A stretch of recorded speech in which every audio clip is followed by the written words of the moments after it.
The 24-year-old was walking her dog along the secluded Wangetti Beach when she was stabbed 26 times. Her throat was also slashed. In a text sent at 3:17 p.m. on October 21, 2018, 24-year-old Toyah Cordingley casually told her boyfriend she would pick up a friend from the airport that evening. It sounded like any other Sunday plan, nothing out of the ordinary, but that message would be Toyah's last. She never made it to the airport, and she never came home. Far north in Queensland, Australia, an afternoon trip to the beach was about to turn into a nightmare. Toya drove to secluded Wangetti Beach, a long stretch of sand about a 40-minute drive from Cairns, to walk her dog on that sunny Sunday. The ocean breeze whispered through the casuarina trees as Toya and her beloved dog Indy strolled along the shore. She had no way of knowing that the sands of this paradise would soon hide a terrifying secret. By sunrise the next day, a horrifying discovery on that very beach would shatter her peaceful world and captivate an entire nation.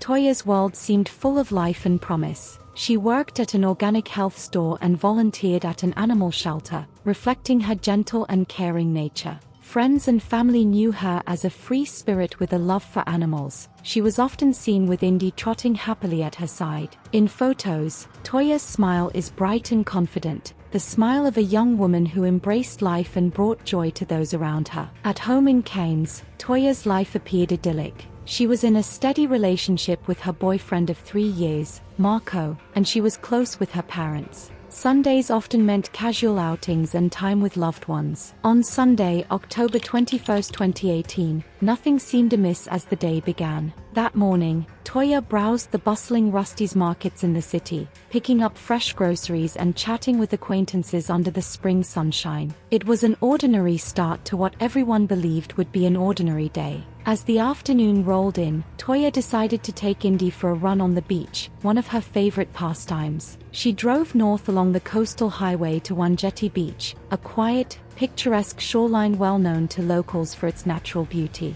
The beach was nearly empty when she arrived. It was serene, with waves lapping gently and the dense forest pressing up against the sand. Toya parked her car in the beachside lot and set off with her dog down the isolated strand. There were no signs of danger as Toya and Indy disappeared down the beach, with the afternoon sun shimmering on the water. When Toya didn't return home that evening, concern quickly turned into panic. As dusk fell and the sky darkened, her boyfriend Marco grew anxious. He drove out to Wangetti Beach to search for her, headlights cutting through the night. There, in the gravel parking area, he found Toya's car still parked and unattended, an ominous sight that sent a chill down his spine. Marco dialed Toya's phone again and again, each unanswered ring fueling his dread. With trembling hands, he finally called 000, Australia's emergency number, to report Toya missing. In that moment, a quiet Sunday evening spiraled into a nightmare. Friends, family, and police rushed to the beach and launched a frantic search in the darkness. Flashlight beams danced across the sand and through the coastal scrub as loved ones shouted Toya's name into the night. Toya's father,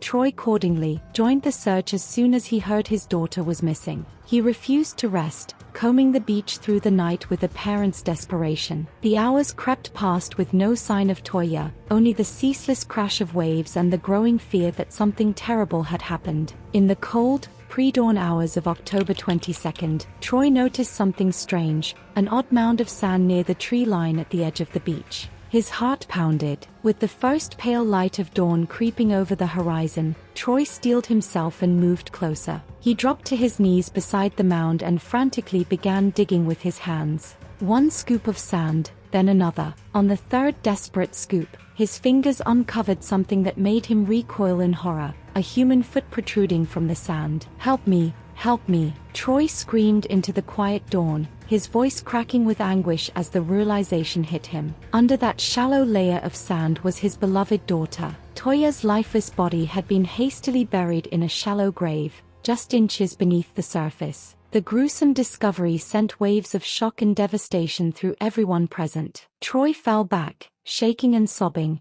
as officers rushed to gently uncover Toya's body from her sandy tomb. Nearby, tied to a tree, Toya's loyal dog Indy was found whimpering but unharmed. The sight was heartbreaking. The faithful dog had waited alone through the night for an owner who would never return. It appeared someone had tethered Indy to a tree, perhaps to prevent the dog from wandering off or interfering. Rescuers untied the trembling animal, and Indy was led away to safety, still straining to get back to the spot where Toya lay. As the morning sun rose higher, casting an eerie golden light on the crime scene, detectives and paramedics arrived. Yellow police tape fluttered in the breeze, marking off the once idyllic beach now transformed into a sight of horror. A close-knit community's worst fears had come true. Toya was gone, and the hunt for her killer was about to begin. In the aftermath of Toya's death, those who loved her struggled to comprehend how such a tragedy could have befallen someone so full of life. To understand the impact of this crime, one must know who Toya was. She was a vibrant young woman who grew up in the tropical charm of Cairns. A lover of the outdoors and animals, Toya dedicated her time to helping others, working days at a local organic health food store and volunteering at an animal shelter on weekends. Friends recall her warm, caring personality. Toya was the kind of person who would rescue a stray dog, offer a shoulder to cry on, or bring homemade treats to a gathering. She was an only child, adored by her parents, and she radiated positivity. Her social media pages, now memorialized, show her cradling puppies, laughing with friends, and celebrating birthdays with her family. Toya also had a personal life filled with the dreams and complexities of any 24-year-old. She shared an apartment in Cairns with her long-term boyfriend,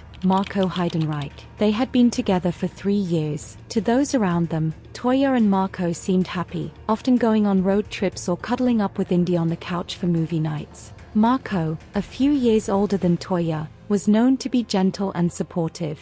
The pair's life together appeared stable. They had even been caring for a pet snake and talked about future plans. In the weeks leading up to her death, Toya had confided to a close friend that she was becoming unhappy in her relationship and was considering striking out on her own. She wanted to live by herself. The friend later revealed in court, indicating Toya was contemplating breaking up with Marco. If true, this was a private struggle Toya kept mostly to herself, not wanting to hurt anyone until she was sure of her feelings. Around that same time, Toya met someone new who became significant to her, 28-year-old Tyson Franklin, a local podiatrist. They first crossed paths in early October 2018 when Toya visited his clinic for a foot consultation. Sparks flew. Tyson later admitted he developed feelings for her immediately and sensed they had chemistry. Over the next couple of weeks, Toya and Tyson exchanged playful, flirtatious messages daily via text and Facebook Messenger. They went swimming together and spent time getting to know each other. On the night of October 14th, about 1 week before she was killed, Toya even invited Tyson over and he spent the night at her home. It was a secret encounter, one that Toya didn't share with most friends or with Marco. In fact, when police first questioned Tyson after Toya's death, he lied and claimed their relationship had never been physical. Only later did he admit the truth. He and Toya had become intimate, and he left her house in the early hours of October 15th. One of Toya's teasing texts to him after that night read, "Literally saw you 5 minutes ago. It doesn't bother me what happened last night," hinting at their closeness. Beneath the surface of her relationship with Marco, things weren't as perfect as they seemed. Marco, however, claimed he had no idea, until he read her final text about picking up Mr. Franklin from the airport. He said he'd never even heard of Tyson Franklin before that moment. Was this a crime of opportunity, or was someone much closer involved? The lines between grief and suspicion were starting to blur. From the moment Toya's body was discovered, one question loomed large: who killed Toyah Cordingley? Detectives from the Queensland Police Service vowed to leave no stone unturned. Statistically, when a young woman is murdered, the perpetrator is often someone she knows. Naturally, investigators turned a critical eye toward the people in Toya's inner circle. Marco, her boyfriend, was interrogated thoroughly. He was the one who reported her missing and had found her car, scenarios that always require scrutiny. Police noted his demeanor. He appeared genuinely distraught, breaking down in tears upon learning Toya was dead, and they combed through his statements for any inconsistencies. Importantly, Marco provided a solid alibi for the window of time when Toya was killed. He told police that on the afternoon of October 21st, he had been on a hiking trip near Port Douglas, about an hour's drive north of Cairns, with 2 friends. Those friends confirmed Marco's story, and even produced time-stamped photos of their hike together at a waterfall between 3:41 p.m. and 5:09 p.m., the very time frame when Toya likely lost her life. In the photos, Marco was smiling in the wilderness, wearing the same clothes he'd later wear when he joined the search for Toya that night. This evidence strongly suggested that Marco was nowhere near Wangetti Beach during the attack. While no one was formally cleared in the early days, the focus on the grieving boyfriend began to lessen as his account checked out. As investigators dug deeper, more unsettling details about the crime itself emerged. Senior forensic pathologists testified that Toya had been stabbed at least a dozen times. One report later said she suffered 27 separate wounds, including vicious slashes to her neck and stab injuries to her chest and abdomen. The most devastating injury was a deep 17-centimeter cut across her throat, which completely severed her windpipe. In fact, the wound was so deep and jagged that it appeared the knife had been drawn across her neck multiple times. Perhaps most chilling of all, investigators found sand in Toya's lungs, meaning she had inhaled sand.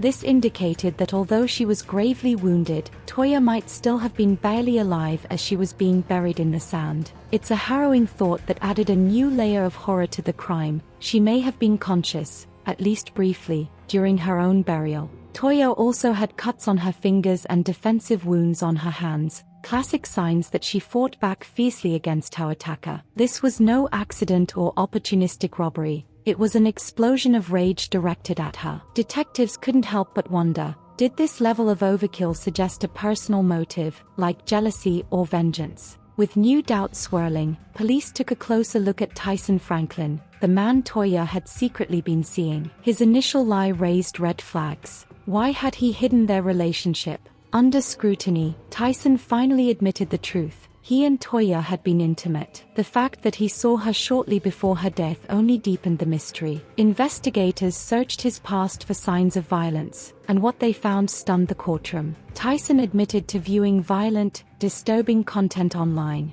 He insisted it had nothing to do with Toya. But to detectives, the combination of his lie, his hidden relationship, and those dark online habits couldn't be ignored. Was Tyson hiding more than just an affair? Or was he a tragic distraction from the real killer? Even as they examined these close connections, detectives kept following the forensic evidence, and soon, clues from the scene itself began to point in a very different direction. One major red flag was Toya's missing mobile phone. It wasn't found with her body or in her car. In modern investigations, a victim's phone can be a roadmap, and in Toya's case it certainly was. Investigators pulled data from her phone's provider and discovered that Toya's phone had left the Wangetti Beach area around 5 p.m. on the evening of October 21st, roughly an hour or two after she likely died. The phone then traveled southward, pinging off multiple cell towers as it went. This was baffling. If Toya never left the beach alive, who had her phone? The answer likely was her killer. Police tracked the phone's digital trail and matched it with surveillance cameras along the route. On those CCTV recordings, they spotted a blue sedan zipping by at key locations where Toya's phone signal appeared. It wasn't just any car, it was described as a distinctively colored blue Alfa Romeo with unique wheel rims and a recognizable front grille. That car was seen driving toward a set of apartments on the outskirts of Cairns soon after Toya's phone left the beach. This was a stunning lead. If they could find the owner of that blue Alfa Romeo, they might find the person who took Toya's phone, and possibly the person who took Toya's life. In the days and weeks following the murder, police pursued the clue of the blue Alfa Romeo. It didn't take long for them to identify a suspect who owned a car like that and who had been in the area, Rajwinder Singh. Singh was a 38-year-old former nurse living in Innisfail, a town about 90 minutes drive south of Cairns. Originally from India, Singh had moved to Australia in 2009 and built a life with his wife and 3 children in Queensland. On paper, he was an ordinary working family man, not someone anyone would immediately picture in a crime like this. Crucially, Singh had no known personal connection to Toyah Cordingley. They were strangers. So how did he become a suspect? The emerging evidence painted a disturbing picture. Investigators learned that Singh had been at Wangetti Beach on the very same day Toyah was there.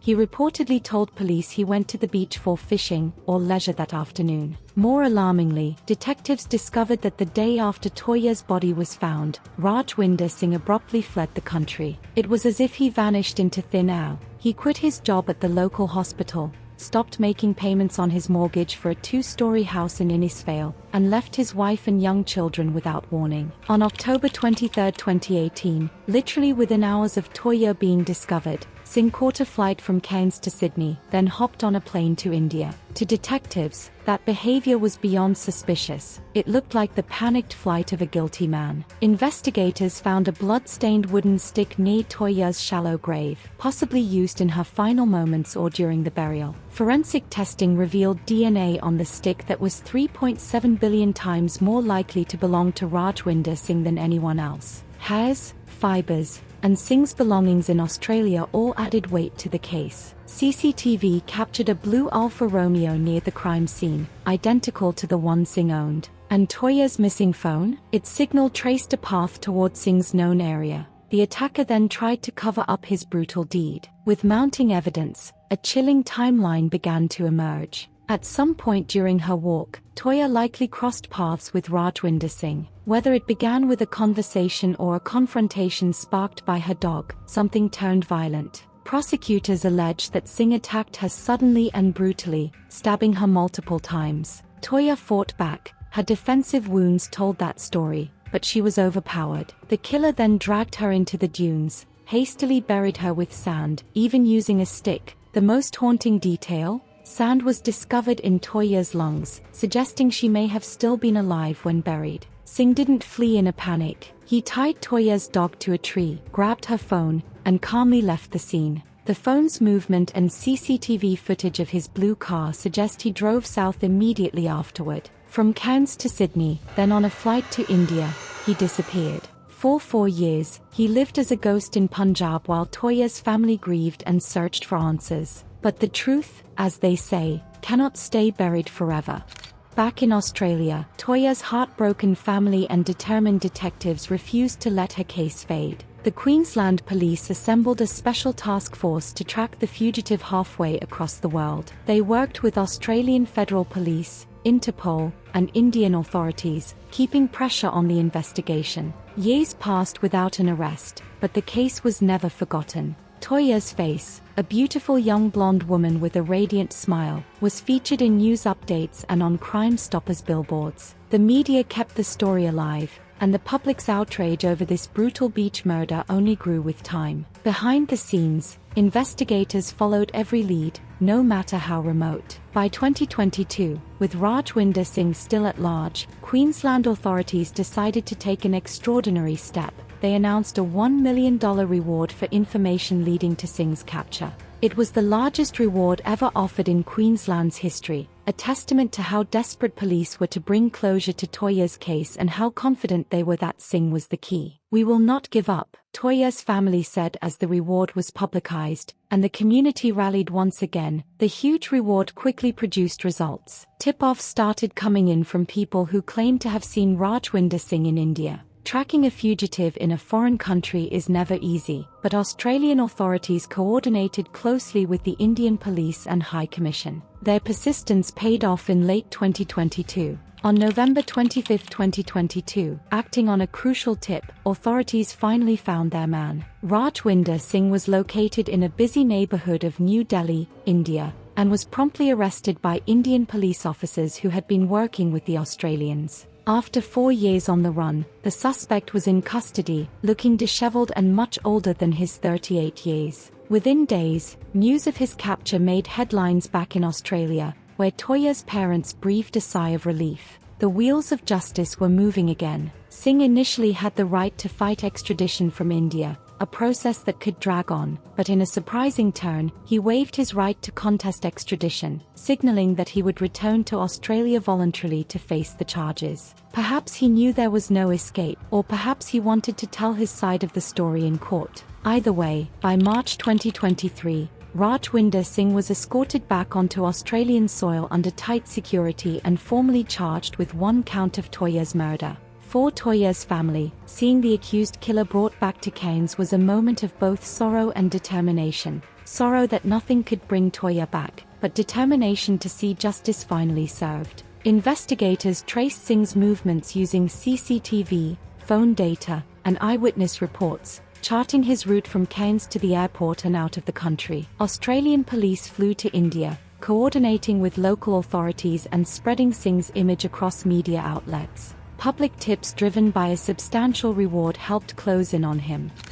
Rajwinder Singh's murder trial began in Cairns in early 2025, and it immediately became one of the most closely watched court cases in Australia. Toya's parents, Vanessa and Troy Cordingley, attended every session, sometimes clutching Toya's photo and a sunflower, Toya's favorite flower, in their hands. Over the course of 3 heart-wrenching weeks, the prosecution laid out the story of Toya's final moments in painstaking detail. The jury was shown graphic crime scene and autopsy photos that reduced some in the audience to tears. Toya's injuries, the shallow sandy grave, the images of her bright face juxtaposed with the brutality she suffered, it was almost too much to bear. When Toya's father Troy took the witness stand, an intense hush fell over the courtroom. With his voice trembling, face contorted with grief, Troy recounted the horrifying moment he found his only child's body buried on the beach. Many jurors had tears in their eyes as he described screaming for help on that lonely shore.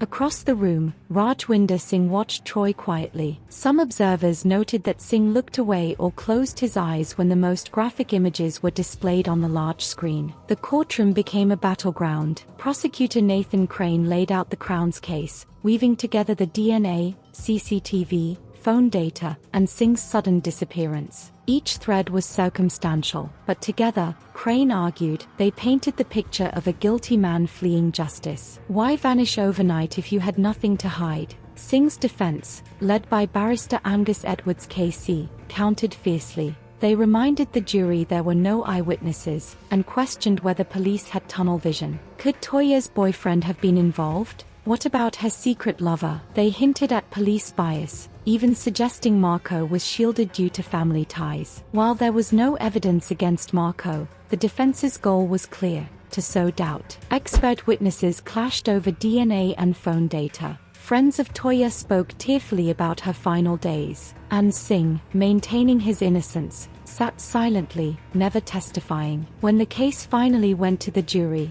tension rippled through the courtroom. Days passed. The jury reviewed evidence, watched CCTV again, and asked for testimony transcripts. Outside, supporters of Toya rallied for justice. Then came the note. They were deadlocked. Despite every effort, the jury couldn't agree. A hung jury was declared. The trial ended in limbo. No verdict, no justice, and no resolution. Toya's parents sat silently, devastated. After reliving the horrors of their daughter's final moments, they now faced the crushing truth that justice had been delayed. Outside court, they reaffirmed their trust in the system and promised to stand strong until Toya gets the justice she deserves. Rajwinder Singh was returned to custody as the judge, acknowledging the public interest and the family's pain, swiftly scheduled a retrial for November 10, 2025. Despite the defense's attempts to postpone, Justice Henry was firm: the community deserved answers. There was no closure, no verdict, just the haunting uncertainty of what's next. Toya's family must wait once more,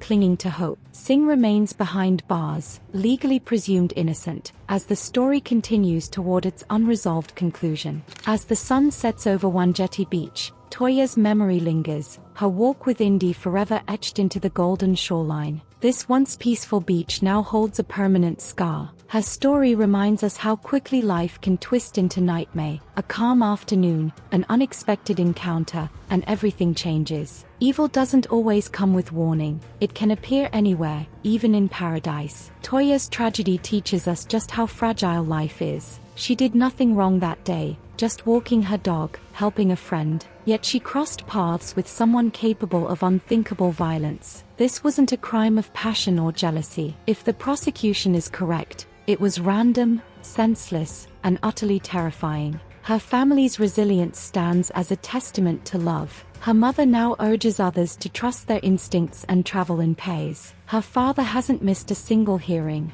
Together, they fight to ensure Toya isn't remembered only for how she died, but for the light she brought into the world. Justice has been delayed, but not denied. The killer tried to bury the truth in sand, but tides turn, secrets surface, and justice, no matter how slow, does arrive. Toya's legacy is in the fight for justice, the love that surrounds her memory, and the promise that her story won't be forgotten. As the retrial nears, we hold on to hope. Hope that the truth will finally be heard, that closure will come, that Toya's bright spirit will be honored with the justice she and her family so deeply deserve. Hug your loved ones, because sometimes an ordinary day becomes a point of no return. No secret stays buried forever, and Toya's story will not be forgotten. If her tragic end teaches us anything, it's to treasure life's peaceful moments and to seek justice no matter how long it takes. Stay safe, everyone, and take care of each other. Until justice is done for Toyah Cordingley, her community will not rest, and neither will we.